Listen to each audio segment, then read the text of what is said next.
Do you go back to Gaza? In a heartbeat, in an absolute heartbeat. My heart is in Gaza. It will stay in Gaza. They are the only reason we are alive. It's incredible that this took so long to get Americans, sick people, start to move through that Rafah border crossing. It's inexplicable. And we were desperate. We did a calorie count at one point based on our supplies and figured out that if all of us, there's 50 people with us living in a parking lot now, only ate 700 calories a day. If that's all we had 2 days of food left, and that's it.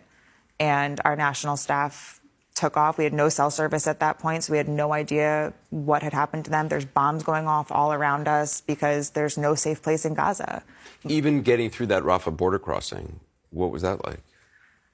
They didn't leave our side for a second. The national staff? The national because staff. Because they feared for your safety, even at the border crossing. They made sure they were standing between us and desperate people. They made sure that they were talking to every official that they could find, trying to push us through, trying to get us on the bus, trying to get us out. And we're standing there and we're watching these incredible men who have sacrificed everything for us, who have sacrificed time with their families, their own physical safety, their own water supply they were giving to us.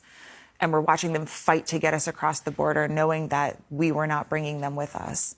And they didn't waver. Ibrahim was right in the front with our passports, fighting so hard to get us on. And we get to Arish that night and find out his parents are dead. They were losing family members and friends. You said if it wasn't for your national staff, you think you would have been killed by people who were just desperate. We either would have starved to death or run out of water. They were the ones that negotiated all of that. Gaza's a small city, so everyone knows everyone, and they would call in favors and call their friends and say, who do you know that has food? Who do you know that's open? Where can we get this? And they would drive all over the place to find water. And when we ran out of bottled water in Gaza, they were the ones that were able to figure out that the water truck was coming here at these times, and oh, I know this guy has a grocery store and they still have power sometimes. I think I can probably get something from them. Like when I say we would have starved to death without them, I'm not exaggerating. And in the moments of absolute desperation of civilians, they were steadfast and calm and just talked to them and said, these people are also in the same boat that you are. They have no supplies. They also have no food and water. They are also sleeping outside on the concrete, and did it in such a beautiful way that they were able to talk them down with love and kindness. There was no violence in their heart, and it calmed everyone around them down as well. Would you go back to Gaza? In a heartbeat. In an absolute heartbeat. My heart is in Gaza. It will stay in Gaza. The Palestinian people that I worked with, both our national staff in the office as well as my staff at Indonesia Hospital, were some of the most incredible people I've ever met in my life.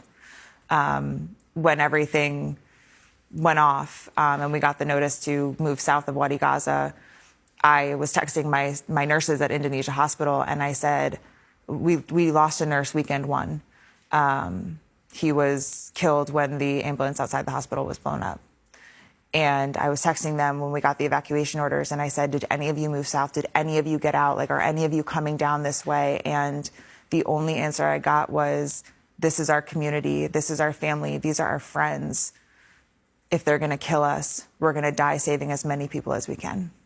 And I said, if I can ever have an ounce of the heart that you have, I will die a happy person. They were incredible. I would like to send out a reminder that there are civilians seeking shelter there, and that my doctors and nurses didn't leave out of loyalty to their community.